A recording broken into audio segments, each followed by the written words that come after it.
Sí, doctor. Sí, doctor.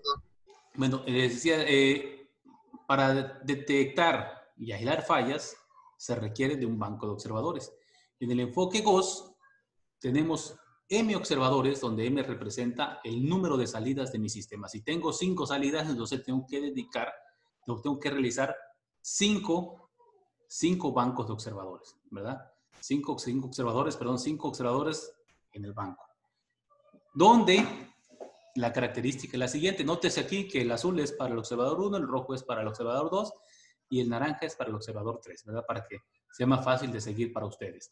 Entonces, si ustedes se fijan, el observador 1 tiene todas las salidas, le alimentamos con todas las entradas, como este es para sensores, las entradas son las mismas para todo el banco de observadores, pero las salidas, el observador 1 tiene la salida 2 a la salida M, es decir, no tiene la salida 1. El observador 2 tiene la salida 1, la salida M-1 y la salida M. No tiene la salida 2, ¿verdad? Y obviamente, si ustedes ya se dieron cuenta de que el observador M pues va a tener 1, 2 y M-1 menos la salida M, ¿verdad? Entonces, ¿qué es lo que sucede acá? Bueno, lo que va a pasar, vamos a suponer que hay una falla. Recuerden que aquí esto es prácticamente como si funcionara en un lazo abierto, bueno, al menos para la salida, ¿no? Si hay una falla aquí en la salida 2, ¿verdad?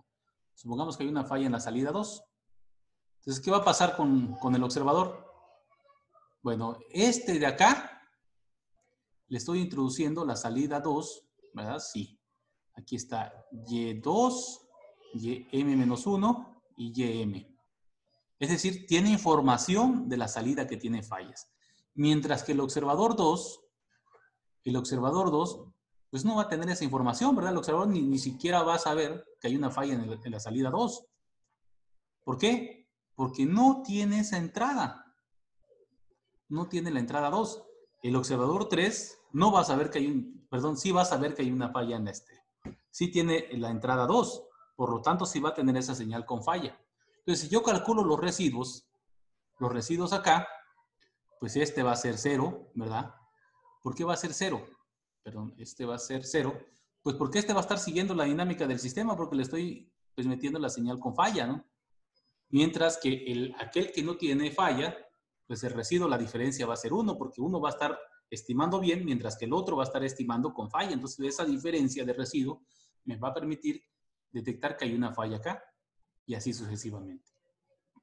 Este es para sensores, ¿verdad? En el lado de los actuadores, pues el esquema es muy similar. Como lo que me interesa ahora es aislar fallas en sensores, pues ahora todos los observadores tienen todas las entradas, perdón, todas las salidas. Y el observador 1 tiene todas las entradas menos la entrada 1. El observador 2 tiene todas las entradas menos la entrada 2. El observador M tiene todas las entradas menos la entrada M. Es decir, cada observador se alimenta, ¿verdad?, para sensores con todas las entradas y salidas, excepto la línea que corresponde al número del observador. Y para actuadores, cada observador se alimenta con todas las salidas medidas y las entradas, excepto la entrada que corresponde al número del observador.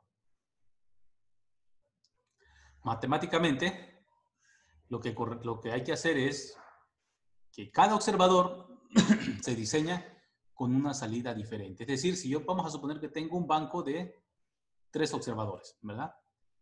Que mi salida en mi sistema, voy a ponerlo con 3 porque si no, no va a quedar. Ya luego regresamos al ejemplo que estamos trabajando. 0, 0, 1, ¿verdad?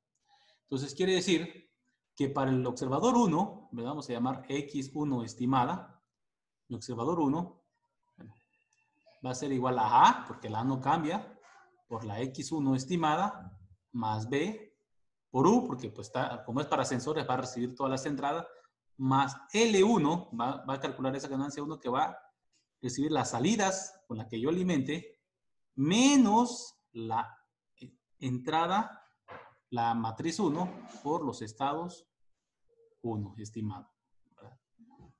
Donde C1, aquí le puse C1, le puse ahí arriba, no lo voy a poner acá abajo para que se entienda más. C1, como este es para el observador 1, pues va a tener toda la salida, menos la salida que le corresponde al número de observadores. Es decir, esta línea no va a tener esta y esta, ¿verdad? Que son las salidas 2 y la salida 3. Este es para el observador 1. Para el observador 2, pues vamos a tener C2, ¿verdad? Que va a tener todas las salidas menos la salida que corresponde al observador 2. Y así sucesivamente para el observador 3, pues va a tener todas las salidas menos la que corresponde a la salida 3, ¿va? Va a tener 0, 1, 0, 1, 1. De esa forma, en lugar de estar diseñando observadores, pues que estimen todas las salidas, pues nada más necesito estimar aquellas salidas que me van a permitir generar residuos para poder aislar la falla. Vamos a hacerlo, ¿va? Para que esta idea quede claro, vamos a llevarlo acá. Y obviamente voy a tener no un residuo, voy a tener K residuos. Si tengo 3 salidas, pues serían 3 residuos. Vamos a diseñarlo para nuestro sistemita. Voy a regresarme por acá. Y ahí está nuestro observador de orden completo. Y ahora vamos a diseñar el observador 1. Le vamos a llamar, ¿verdad? Pues voy a utilizar la misma LMI, excepto... Dijimos que ser exagerado, ¿verdad? Voy a copiar todo esto de acá, ¿no? Para no hacerlo, ¿verdad? Hay que reciclar siempre el código. Entonces, vamos a tener acá, tenemos aquí, X1 estimada es igual a por X más B por U, más X estimada 1, más L1, que es la que vamos a calcular, por Y menos C1X estimada 1, ¿verdad? Donde la salida estimada pues va a ser igual a C1 por X estimada 1. Y C1, como en este caso, perdón, la cosa está chocando aquí. No puedo dar control Z, no. C es igual a 1, 0, 0, 1. Pues para este caso en particular, C1 va a ser igual a 0, 1, ¿verdad? Va a tener todas menos la entrada que le corresponde. Y C2 va a ser igual a 1, 0. Entonces, vamos a diseñarlo, ¿no? Eso significa que tenemos que diseñar dos observadores utilizando la misma LMI que teníamos hace ratito. Y para ello, pues vamos a irnos hacia acá. Ahora, Q, aquí en la LMI, pues tengo, voy a recibir la LMI para recordarnos cuál era.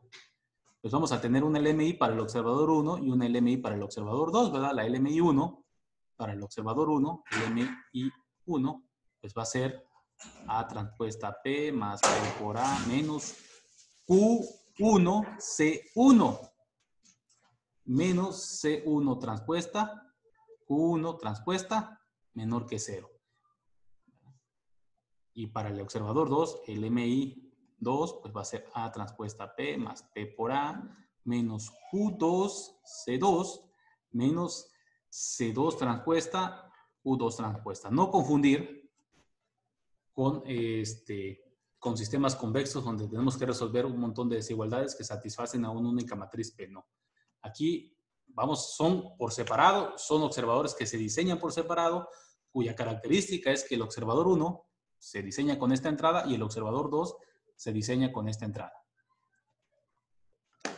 Vamos entonces a ver qué pasa. ¿Cómo quito esto? Vamos a ver qué pasa.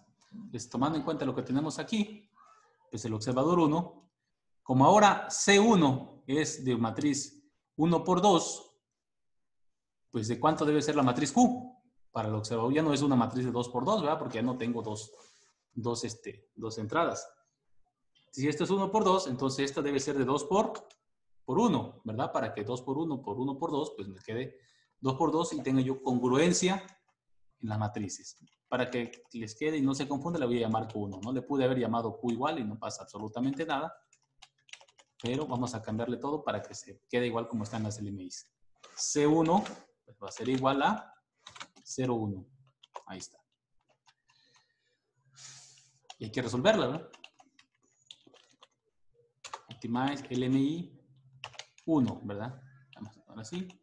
Optimize LMI 1. Tengo los valores P y Q1. Y tengo la L1. Veamos si eso es, si es cierto. Listo. Ya lo resolvió, ¿verdad? L1 es igual a esto. Una L grandota, Eso probablemente porque si 12 funcionó para el observador de orden completo, no quiere decir que 12 deba de funcionar para este observador. Le voy a poner 0. Vamos a suponer ahorita que no tenemos esa condición de región LMI. Y L1 pues ya me queda más pequeñita, ¿va? Más, no sé si adecuada, ¿no? Porque no la hemos programado. Entonces nos regresamos ahora al banco de observadores. Ahora sí, voy a crear mi observador 1.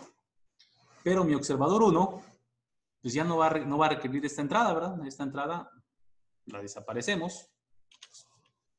Se fue. Esta se va a ir para acá. Esto se va a volver nada más de 3 entradas, puesto que ya no va a tener las 2 entradas, perdón, las 2 salidas, sino que nada más va a estar alimentándole la salida 2.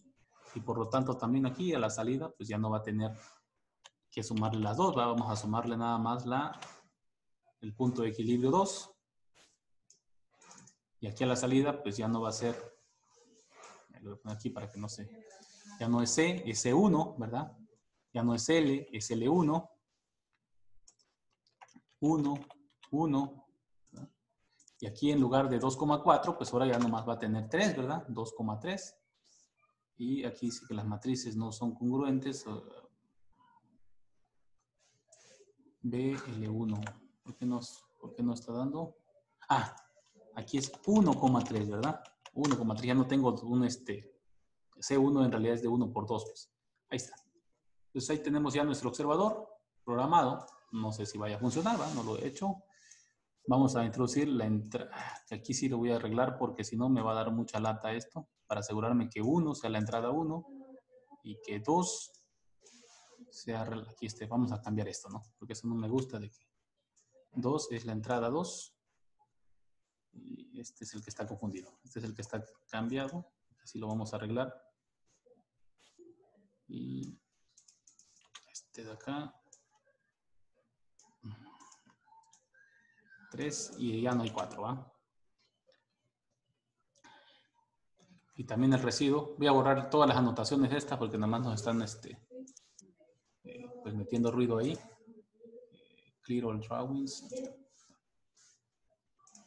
Bueno, entonces 1, esta es nuestra D, pues nuestra tasa de destilación, nuestra tasa de dilución, perdón, y esta es nuestra X2F, ¿verdad?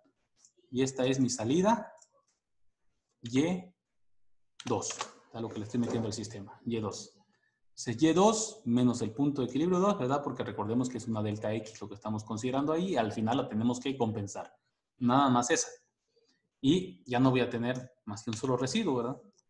En este residuo, pues lo que me interesa es, ya tampoco necesito hacer esto, ¿verdad? Porque ya no viene multiplexado, puesto que ya hay una sola salida. Ahí está. Estoy poniendo la salida y estoy poniendo la salida 2 como el residuo. El residuo pues va a ser la salida real del sistema menos, perdón, la salida real del sistema, que no será esa, la real es esta de acá, ¿verdad? Menos la salida estimada. Y no les quiero esto tampoco. No lo estamos normalizando todavía, ¿va? Si lo quiero normalizar, pues aquí tendría que ponerle la norma 2. Y si no hay problemas, veamos que no haya ningún problema de congruencia, parece que no. Entonces vamos ahora sí a conectar. La D es esta y X2F que es esta y la salida 2 que es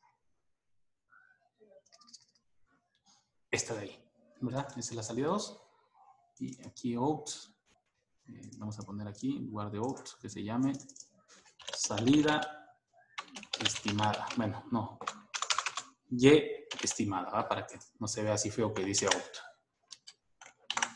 Ahí está.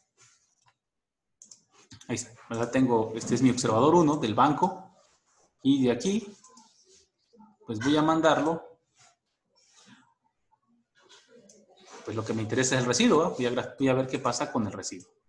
La E la tengo ahí nada más como lujo, ¿no? Lo que me interesa a mí realmente es el residuo. Corremos. Ahí está, ¿verdad? Sí, está tardando mucho porque la tasa de convergencia es elevada, a veces lo vimos pero al final de cuentas, una vez que el observador converge, el residuo tiende asintóticamente a cero, ¿no? Bueno, vamos a mejorar la tasa de convergencia, eso ya lo vimos hace rato, y ahora sí vamos a ponerle una A igual con 5, a ver qué pasa. Calculamos nuevamente las ganancias del LMI con estos valores, simulamos el sistema, un define variable L, ya sé por qué aquí me está marcando error acá, ¿no? No lo calculé. L, aquí, ¿verdad? Me está marcando que ya no existe la L. Es cuestión de también resolverlo, ¿no? No pasa nada, ¿verdad? Son líneas de código y no estamos pagando por utilizar más líneas de código. La matriz L es completa, ¿no? El observador de orden completo.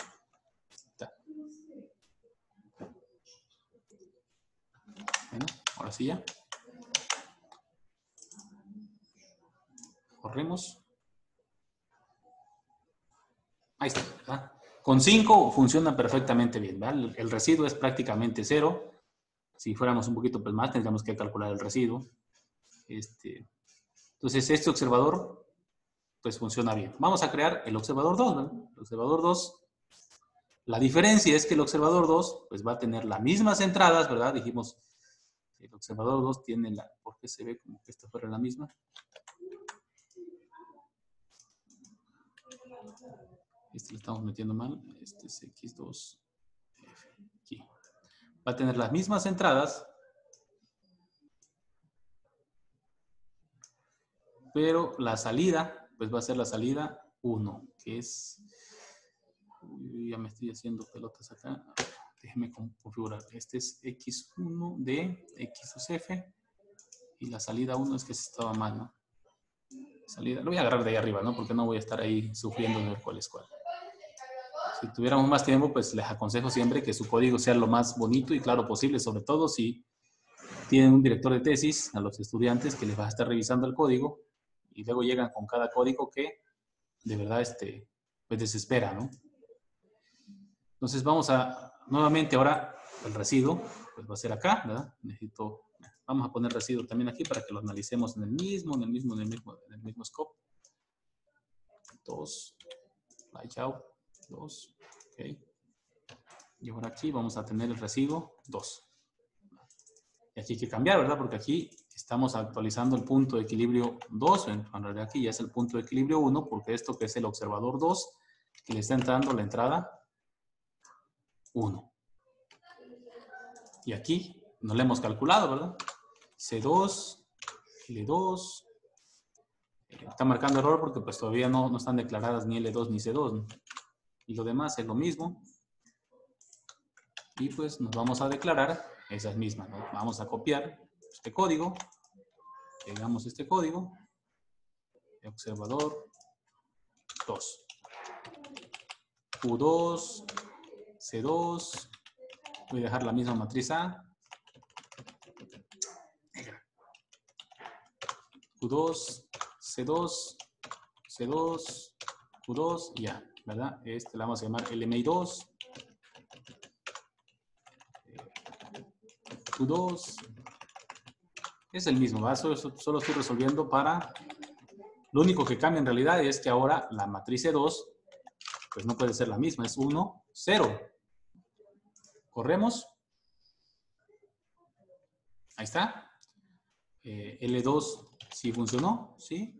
Es una cosa horrible porque es una ganancia muy grande, pero vamos a ponerle 2, para que no se vea tan feo. La región ahí que le da, L2, ahí está más bonita, ¿no? Y ahora sí ya, nos debe de marcar error, ¿verdad? Ya desapareció el error porque ya las declaramos. Nos venimos al banco y corremos. Ahí está, ¿verdad? Ahí lo único que estamos viendo es que en realidad el observador está convergiendo. ¿Por qué? Porque no hemos incluido la falla, ¿no? No estamos incluyendo fallas todavía. Lo único que estamos haciendo es, pues, diseñar dos observadores. Vamos ahora a incluir la falla. Voy a borrar esta salida y esta de acá, ¿verdad? Y vamos a incluir la falla, la falla la vamos a incluir como una falla de tipo vías, es decir, a cualquier señal que yo tenga, cualquier señal que yo tenga, ¿dónde estás? Por acá, por acá. A cualquier señal que yo tenga por acá, que venga, no sé, si el observador está marcando 5 volts, por decir si fuera un circuito eléctrico, y en realidad le voy a incluir, por ejemplo, un volt más que me dé 6 volts, ¿no? Estoy agregando un vías, una falla que aparte va a aparecer de tipo abrupta, ¿no? Porque va a aparecer como una entrada de tipo escalón. ¿Por qué? Porque pues, es la más fácil de meter aquí en el Simulink, ¿no? Entonces, voy a crear aquí una función step. Step, una falla. Esta va a ser mi salida 1. Esta es mi salida 1. Y a la salida 1 le voy a sumar un valor de falla, ¿va? Le voy a poner así, 0.4. Pero que la falla aparezca y se va a quedar ya presente para siempre en el minuto, en el segundo 30. ¿Vale? En el segundo 30 en adelante va a aparecer la falla. Con una magnitud, valor de 0.3. A ver qué pasa, ¿no? Y vamos a meter también una falla a la entrada 2, ¿no? Para que pues, veamos si es cierto que eso va a funcionar. Bueno, vamos a hacerlo primero para la entrada 1. Veamos qué pasa. Entrada 1, que borre aquí. Borre la falla, ¿no?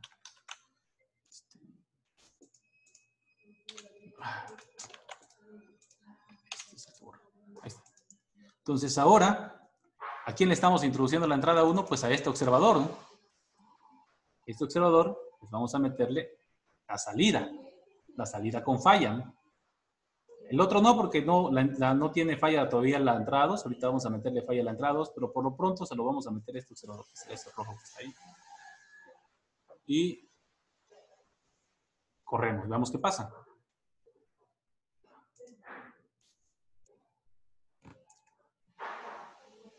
Creo que estoy metiendo mal la falla. No, probablemente sí. A ver, stop. Siempre es bueno pues, ver que si está uno metiendo bien la falla, pues poner un osciloscopio ahí para verificar que efectivamente sí estoy generando la señal que quiero generar, ¿no? Sí, ¿verdad? 30 le estoy agregando 0.4. O sea, antes de 30 no debería por qué hacer nada raro al menos.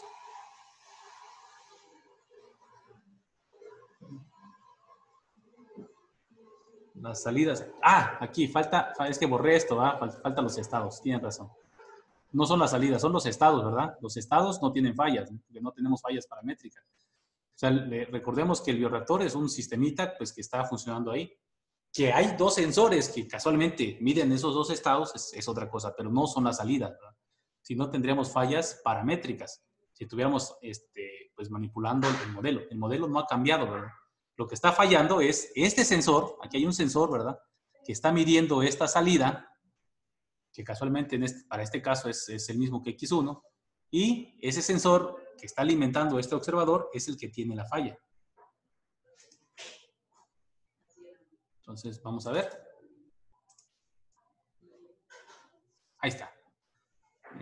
De hecho, sí lo hace, pero lo hace muy, muy, muy poquito. Vamos a aumentarle un poquito el valor, ¿verdad? Porque creo que le puse un valor muy pequeñito. No sé qué pasa, le voy a poner un 1, ¿no? Y corremos el sistema.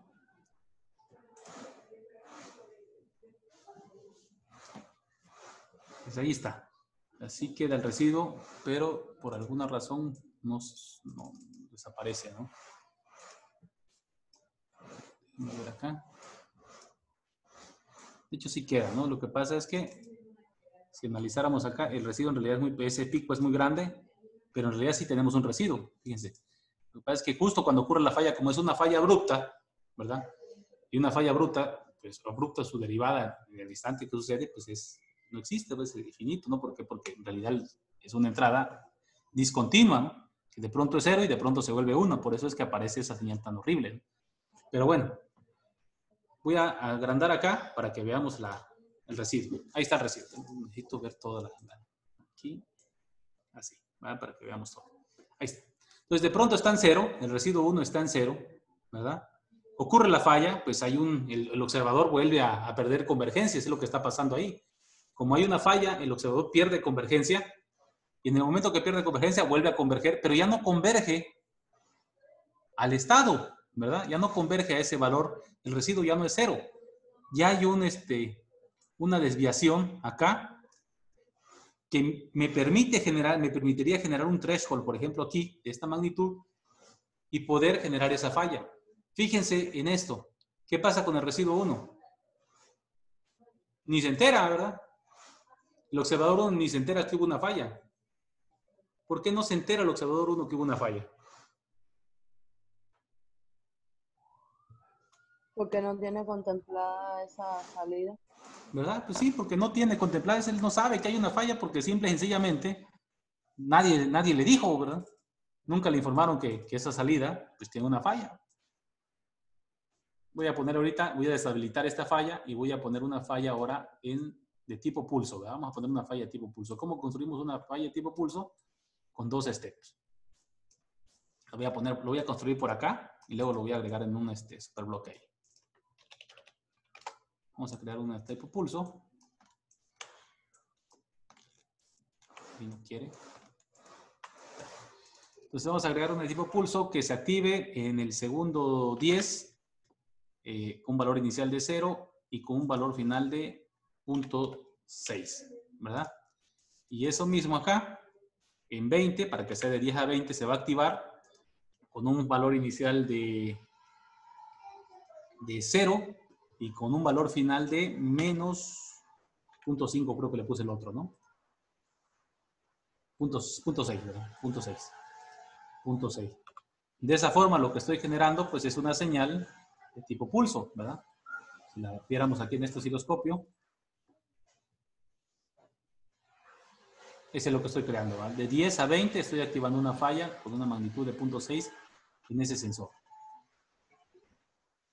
Y esto se lo tengo que agregar, pues, al sensor, ¿verdad? Entonces, vamos a ponerlo en un superbloque que va a ser falla 2. Ahí está. Y ya falla S2. Y pues aquí la entrada pues va a ser ¿quién? La salida 2, que es esta. La voy a borrar. Salida 2. Y esta es la que le voy a introducir al observador 1. Y también lo requiere, por lo que veo, el observador de incompleto. Aunque ahorita ese no nos interesa. Y aquí la salida, como la borré de ahí, también va aquí. Ahí está. Veamos qué pasa. Ahorita está deshabilitado la falla 1. Tardó mucho en converger, ¿por qué? A ver. Veamos. ¿Qué está pasando aquí?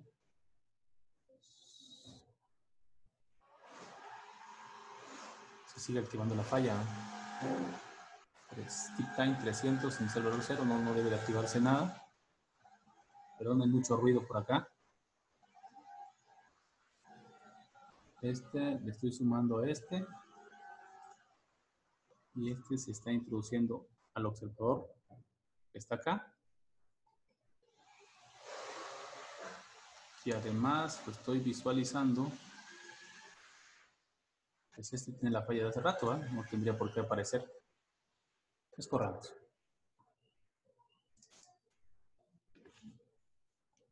Este no sé por qué está tardando en converger. No tardaba en converger hace rato, ¿no? Ah, no, lo que pasa es que sí tarda.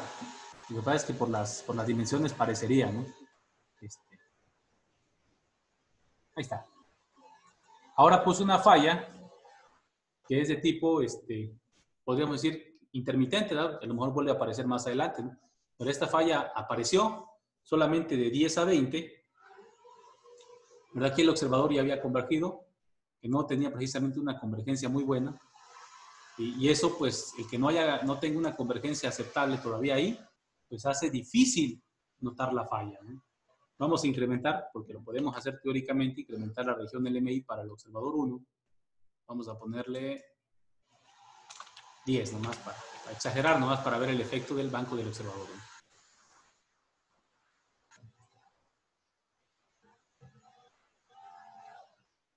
Listo.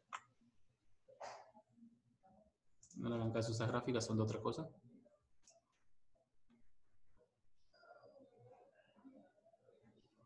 Ahí está. El problema es que ya tenemos un error de convergencia desde el inicio. Si ven ustedes, el observador no converge a cero. O sea, si lo pongo en una, parecería que está en cero, ¿no?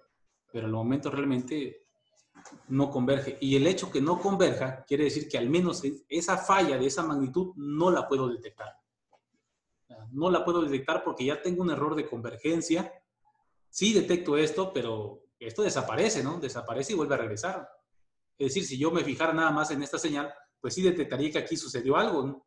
Que hubo una falla, pero eso fue del 10 al 10.6, ya volvió otra vez al estado en el que estaba anteriormente el observador.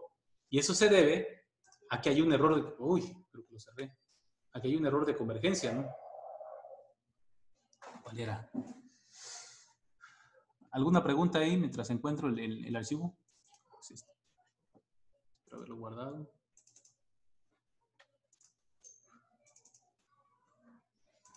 ¿Alguna pregunta? Yo tengo una pregunta, Estoy doctor. espantado, aquí está. Dime. Ahí cuando introduce la falla, ¿no debería retroalimentarse la salida después del punto de suma a X1 y X2? No, no, porque eso no estoy retroalimentando la salida, ¿no? Recuerden que cuando tenemos un sistema, ¿verdad? En realidad, ¿qué es lo que tenemos acá? En realidad, lo que tengo, voy a ponerlo en modo continuo, ¿no? En modo lineal, por facilidad, pero aplica para el sistema no lineal. Tengo X punto igual a A por X más B por U. Ese es el sistema, ¿no? Luego de acá, aquí tengo los estados, ¿no? Lo multiplico por la matriz C y aquí tengo las salidas, ¿no? Entonces, aquí lo que te estoy retroalimentando, una cosa son los estados, bueno, los estados es propio del sistema, ¿no? X1, X2 es el sistema en sí. Y otra cosa son las salidas. Las salidas sale de multiplicar la matriz C por el vector de estados.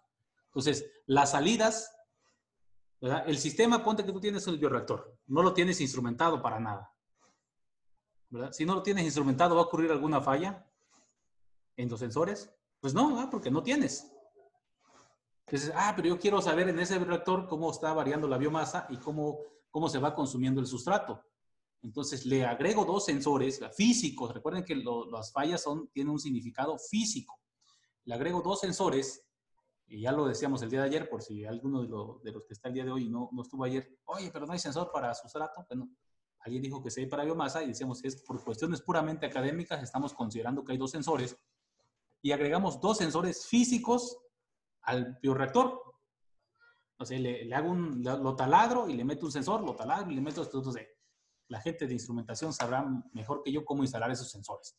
Pero esos sensores no son parte del bioreactor. Es decir, tú tienes un bioreactor que ya era bioreactor antes de que le pusieras esos sensores, ¿no? Que tenía el estado X1 y que tenía el estado X2. Que a ti te llegó la nota del CONACYT o te llegaron los 100,000 pesotes del Tecnológico Nacional de México y le pones dos sensores, ¿no? Pues ya mi bioreactor ya está más y ya puedo hacer detección de fallas en esos sensores, no en el bioreactor, ¿verdad?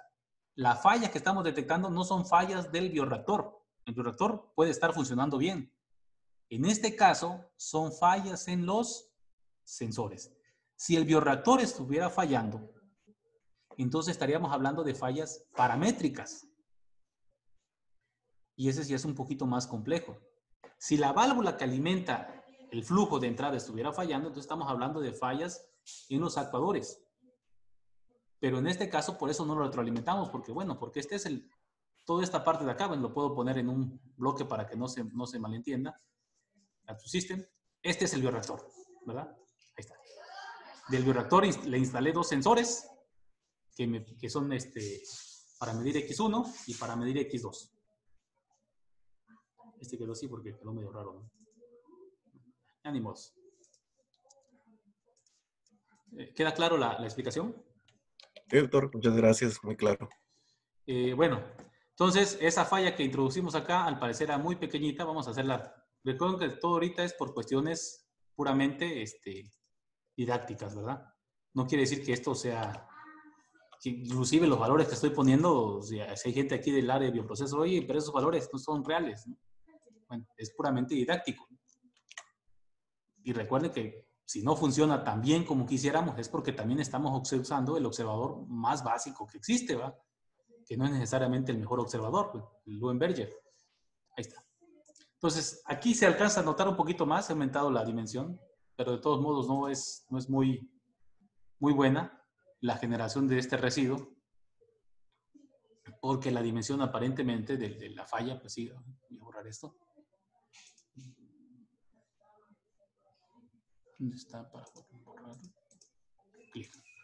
La falla de esta, pues es muy pequeñita. Sí la detecta, ¿verdad? Pero en realidad desaparece muy rápido y no podría yo utilizarlo para hacer un enfoque de aislamiento de la falla. Hay una pregunta más en el chat.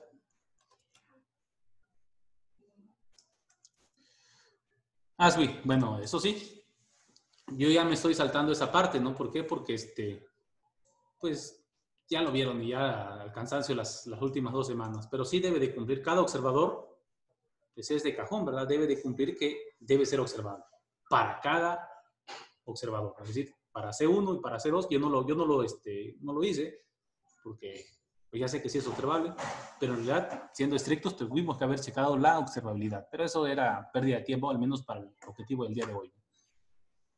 Pero sí, si tengo un sistema complejo, pues tengo que hacerlo, ¿no? Si no, voy a estar trabajando y resulta que no voy a llegar a nada. Bueno, en conclusión, ¿verdad? Si nos fijamos acá, yo tengo un banco de observadores. Aquí teníamos ahorita 2 observadores. Estaba mi observador 1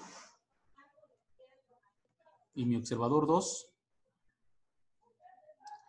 Este le está entrando la entrada 1, perdón, este le está entrando la salida 2, Y2, y este le está entrando la salida 1, ¿verdad? Cuando hay una falla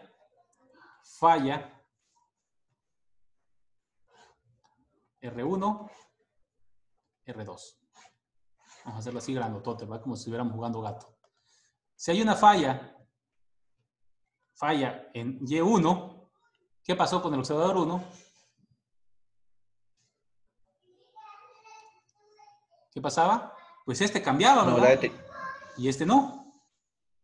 ¿Por qué? ¿Por qué sucede eso? Perdón. Si hay una falla en el observador 1, lo estoy haciendo al revés, ¿verdad? Disculpe. Si hay una falla en el observador 1, el residuo 1, ¿cómo permanecía? En 0, ¿verdad? Y el residuo 2 permanecía en 1. El residuo 2 lo notaba. Si hay una falla en la salida 2, pues es lo contrario. Además, si tuviéramos más salidas, ¿verdad? Si tuviéramos n salidas, para este sistema sí funcionaba, y simplemente podría poner una serie de compuertas AND, ¿no? O if anidado, es decir, if R1 igual con 0, and R2 igual con 0, entonces no hay falla. If R1 es mayor que el threshold y R2 es menor que el threshold, entonces la falla está en la salida 2. If R1 es mayor que el threshold y R2 es menor que el threshold, entonces la falla está en la salida. Bueno, se entiende la idea, ¿no? Creo que ya dije lo mismo 2 veces, ¿no? Pero se entiende la idea. Entonces, este esquema me permite detectar que hay una falla y me permite aislar la falla. ¿Por qué? Porque este observador solamente es sensible a esta falla. Este observador solamente es sensible a esta falla. Si hubiera más observadores y aquí tuviéramos un R3, pues este observador sería insensible, este sería insensible y el observador, este sería insensible, FY3 sería el único sensible, ¿verdad? Y así sucesivamente. Y así nos iríamos, ¿no? Entonces, es un esquema que nos permite detectar, nos permite aislar, pero no nos permite estimar, saber cuál es la magnitud de la falla, no podemos. En los actuadores sería exactamente lo mismo, ¿no? En este caso, bueno, en realidad se ve que tiene dos salidas. De hecho, lo pensé hacerlo y lo podemos hacer para fines prácticos, para fines didácticos. Pero bueno, yo no soy experto en este proceso, ¿vale? Por lo general, pues no es mi área. Sin embargo, si recordamos el sistemita que teníamos aquí, bueno, el proceso en sí, que es el bioreactor que tiene el libro de Duchenne, ¿verdad? En realidad solamente hay una válvula de entrada. Esa válvula de entrada controla ¿qué cosa? Controla el flujo de entrada, que es la relación, en este caso la tasa de dilución, que es la relación entre el flujo y el volumen del bioreactor. Pero no hay una válvula que controle, o al menos aquí no lo hay, ¿verdad? Porque si no cambiaría también el flujo. No hay una válvula que controle el sustrato. Se asume que el sustrato está entrando, sí está alimentando, es una entrada al sistema, pero es una entrada constante, ¿verdad? Quizás con otro lazo de control independiente tendría que haber otro sistema que controle la cantidad de sustrato, pero al menos este modelo de acá, aunque el sustrato es una entrada, no es una entrada que se pueda controlar, ¿verdad? Se asume que ya es constante para fines, digamos, prácticos. El archivo con la última modificación, con mucho gusto, los puedo pasar aquí en el... Ah, bueno, ahí está Francisco. Bueno, Francisco, si nos puedes ampliar esta explicación, a mí me gustaría, porque bueno, yo nomás llegué a la pura conclusión, pero tú que trabajas este tipo de sistemas.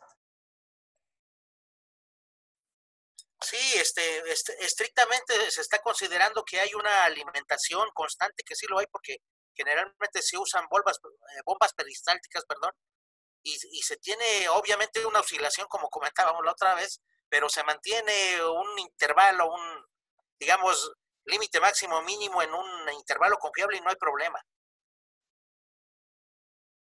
Pero a lo que voy es que si yo quisiera controlarlo, en realidad es un control diferente, ¿no?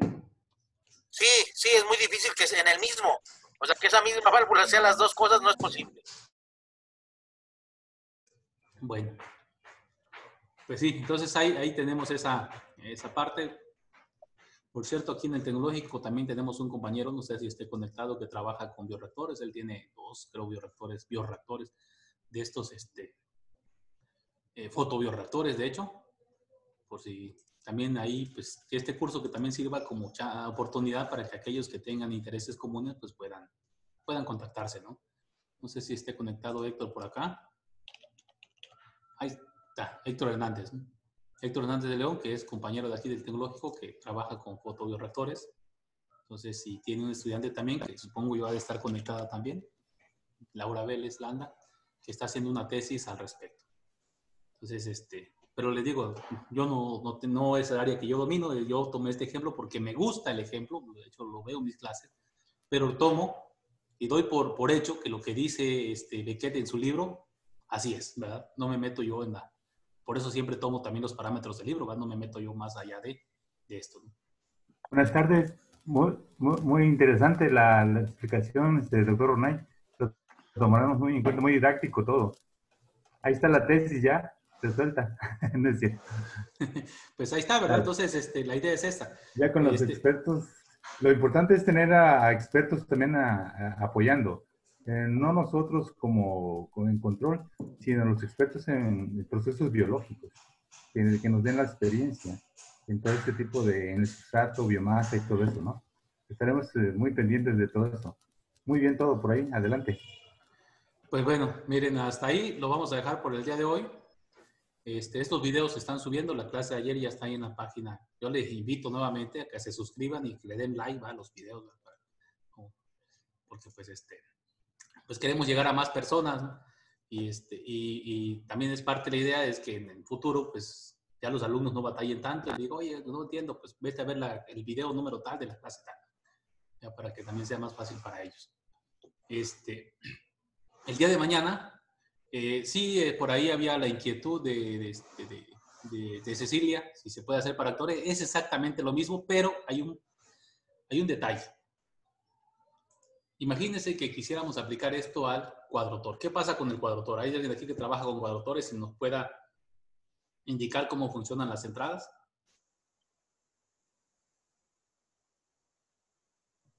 Bueno, yo trabajo con cuadrotores, soy Romeo Falcón del Tecnológico de La Laguna. ¿Cuál sería el problema? El problema es que existe una relación lineal entre las señales de control y cada uno de los rotores. Eso quiere decir que los mismos rotores influyen en diferentes dinámicas al mismo tiempo. O sea, dentro de una de las cosas que hacemos con los cuadrotores es que idealizamos, ¿verdad? Y decimos, esta es una ala rotativa y no me importa el motor, quitamos por completo toda esa dinámica de los motores, ¿no? y nomás suponemos que hay un empuje. Además, el empuje no es el empuje de cada uno, sino la sumatoria de todos los empujes, ¿no? Que viene en relación con las velocidades angulares. Entonces, si quisiera aplicar este tipo de bancos de observadores, si quisiera desacoplar la entrada 1, pues no sería posible porque Se tendría que desacoplar, ¿verdad? Están acopladas las entradas. Ese es el problema. Las entradas están acopladas. Exactamente. Bueno, entonces, pues ahí está la situación, ¿verdad? De ese tipo de sistemas. Pero bueno, también nótese, ¿verdad? Y hago hincapié en esto. Estamos usando el observador más básico de todos, ¿verdad? El Luenberger, lineal, además. Bueno, aquí ni siquiera consideramos ruido, pues podemos notar. Vamos a ponerle ruido, a ver qué pasa. Nada más por fines, aquí le voy a agregar una entrada más y le voy a poner un ruido de tipo gaussiano.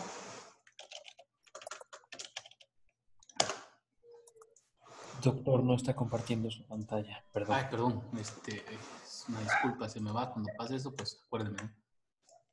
Share. Entonces voy a agregarle para los que no vieron, lo único que fue aquí, bueno, lo voy a hacer otra vez. Total, no pasa nada. Le agrego otra entrada a esto y le pongo un ruido de tipo gaussiano. Y vamos a ver acá el nivel de ruido que sea poquitito, una varianza de 0.2 y lo demás está bien. Y vamos a ver qué pasa. A ver si el observador todavía.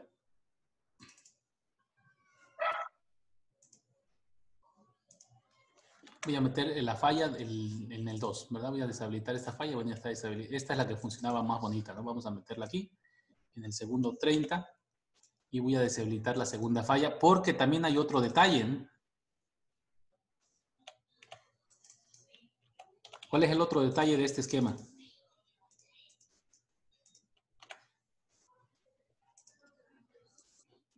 No sé si se dieron cuenta, ¿no? Pero con este esquema hay otro detallito. Bueno, el ruido es demasiado grande, ¿vale? Le estoy exagerando demasiado. Vamos a poner un ruido más pequeñito. Varianza de 0.02. A ver si así. Media de 0. Ahí está. Lo que ya. Pues no se alcanza a ver, ¿verdad? El ruido es demasiado grande que no funciona para esa falla tan pequeñita. Voy a ponerle, por decir cualquier cosa, 3, ¿no? Uno más. Para que podamos ver si podemos generar un residuo que sí nos sea útil. No, aquí sí sucede. Si ven, por ahí está la falla, pero que el ruido es demasiado, ¿no? ¿Por qué? Porque ese observador pues no es robusto, ¿no? Ese observador no está considerando ninguna técnica de robustez, o sea, no está considerando el ruido de medición. Es muy sensible al ruido, de hecho. Si yo quisiera diseñar un observador robusto, pues tendría que meterle H infinito, H2 o H menos. Bueno, lo otro que les decía, que si no se dieron cuenta aquí, es que este observador tiene otro detalle.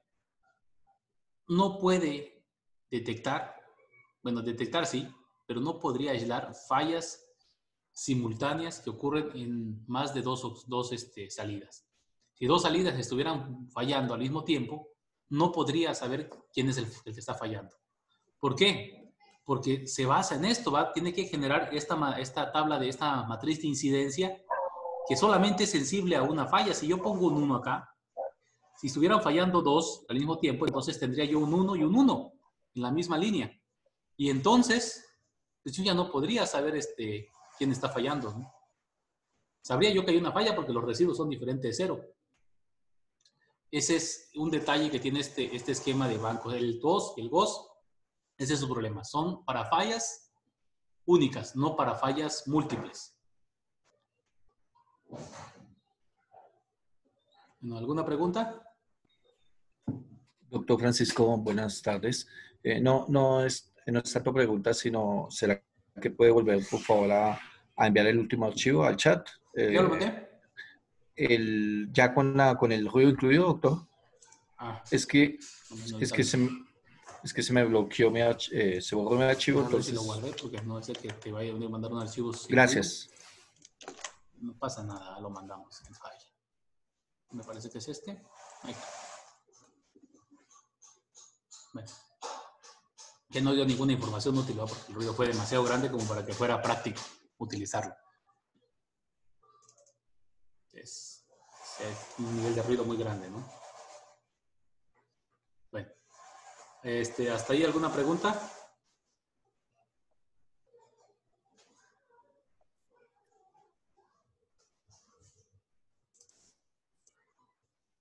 Si no hay preguntas, entonces los dejamos hasta ahí el día de hoy. Nos vemos mañana y pues recuerden pues seguir la página de YouTube. Nos vemos. Hasta luego. Gracias, doctor.